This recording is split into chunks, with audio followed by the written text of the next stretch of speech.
कि हमारा न पवन जी ने पवन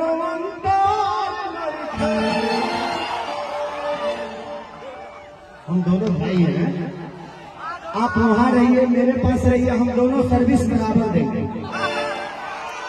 मैंने स्टेज शो, गाना बजाना, सिनेमा, हम दोनों का काम एक ही है। आप दोनों मेरी जान हैं।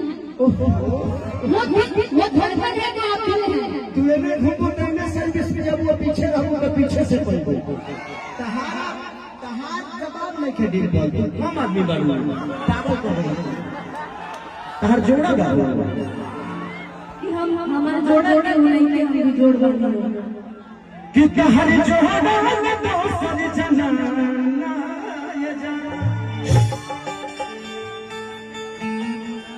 कि कमला दिन तक को हल सवार हमरा खातिर जमीन उतार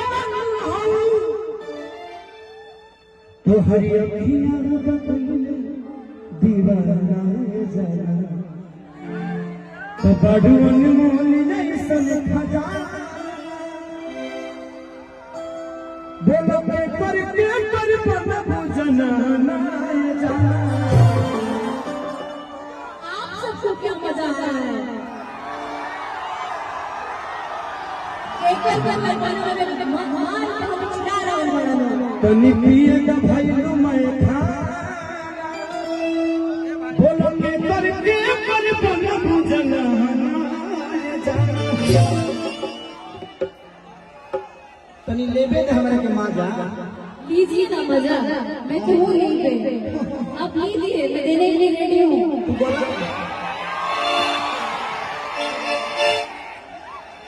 तू हमें के कीटो में बुझे तो अपने के सनी लीगो ना मैं सनी नहीं, मैं डिम्पल सिंह करती हूँ बॉस। हम निकल वहीं शुरू हो जाए संतर जब आप किनारे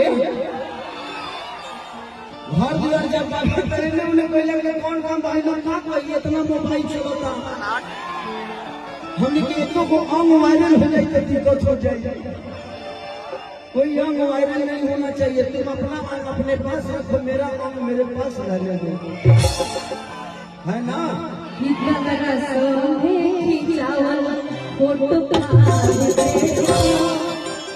आज भी आई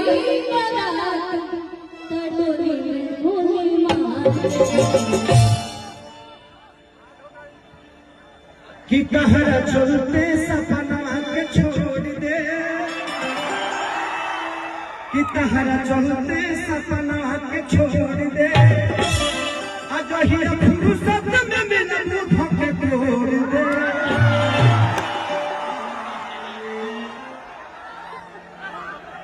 कि कहरा चाहे में बिस्कुट बन बोल। कितने अच्छे हैं आप, कितने अच्छे हैं। बहुत अच्छे हैं। अच्छे नहीं होते तो यहाँ नहीं होते। इस जिंदगी में जो भी अच्छा है डिम्पल, ये सच्चाई। अभी तक हम लोग मस्ती कर रहे थे, आप लोग को मजा देने के लिए मुझे कुछ भी बोलना होता है मैं बोलता हूँ। हमारा वायरल होने से डर ना होला। ऐसे जो हम काम कहीं नहीं, हमारे पता बात केहू काम हमारे पता बात। जिंदगी में यहाँ जितने भी कलाकार बैठे ये हर आदमी दिल का अच्छा है, इसीलिए आपके सामने खड़ा है। नहीं तो यहाँ बहुत सारे कलाकार आवत और जाते लोग को पत्ते तक नहीं चाहिए। सुनिए ना, आपके लिए कुछ बोल ऐसा बोल प्यार किया बदनाम हो गए, प्यार किया बदनाम हो गए, चर्चे हमारे सरिया हो गए। जालिम ने दिल उस वक्त तोड़ा जिस वक्त हम उसके प्यार के गुलाम हो गए। आवो आवो हाय दो पिए तो नहाए तो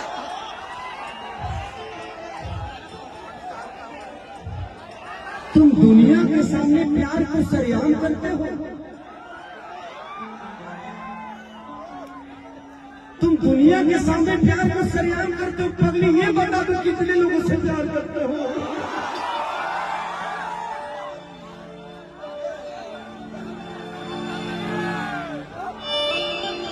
अरे यार दिल अटक गया मेरा, सॉरी सॉरी। टूट जा चाहिए राजा जी।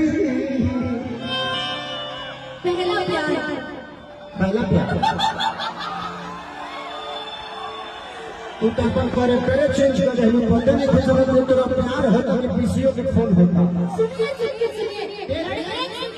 ये जियो के सिम हो गए थोड़ा में डाटा ढेर जब बोलना चले तो प्यार है और नहीं करे तो गलत। आप हमें तो सही हम करे तो गलत। एक बात बताए कि लड़ाई दी छोड़िया के हो राजा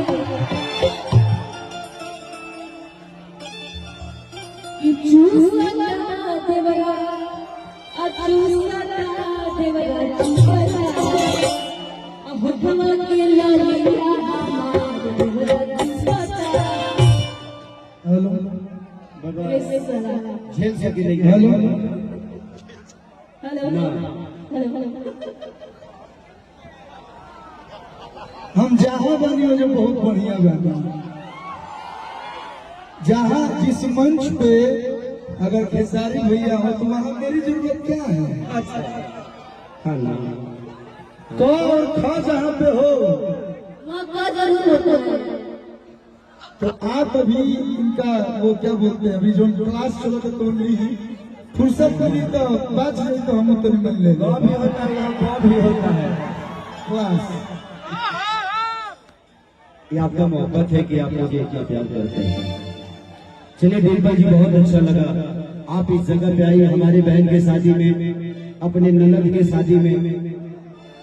कि जाए पिया जवानी मोर जराइए गेला आए को तो चनिए काया दुनिया के बुलाइए भैया चलिए भैया मेरी शादी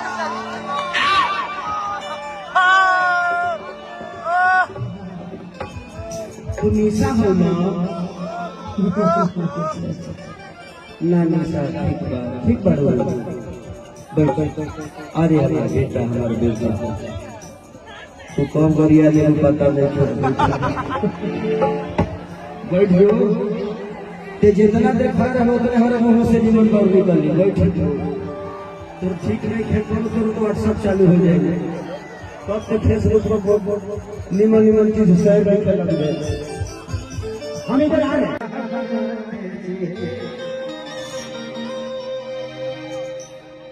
कि बोली जाता मिठाई चले हमारा बदले भैया की फरमाइश है कि रहूंगा मैं अपना करियाना इस सवरिया अरे दरिया बड़ी बढ़िया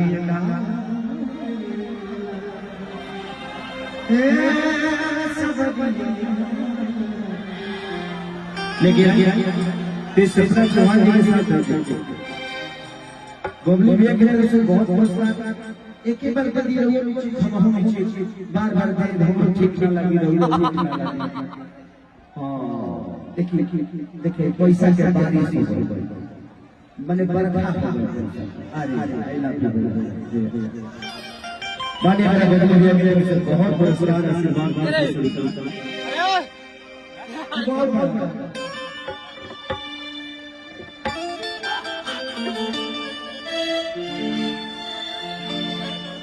किसी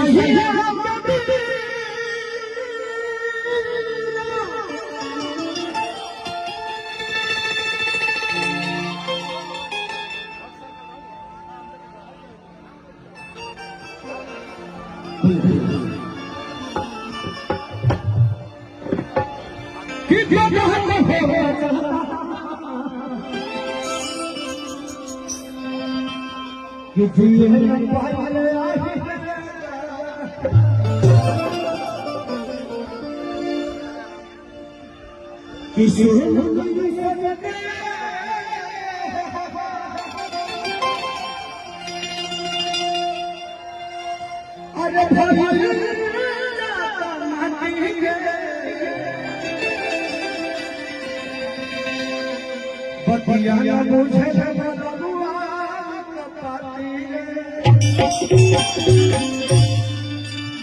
बहुत अच्छा लगता है आपका लगातार। ये मछली कारण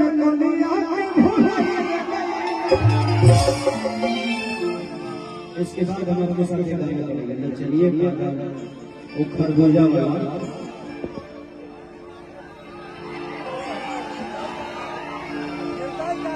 thank you.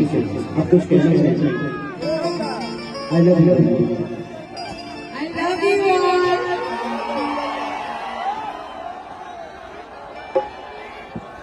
I love you more.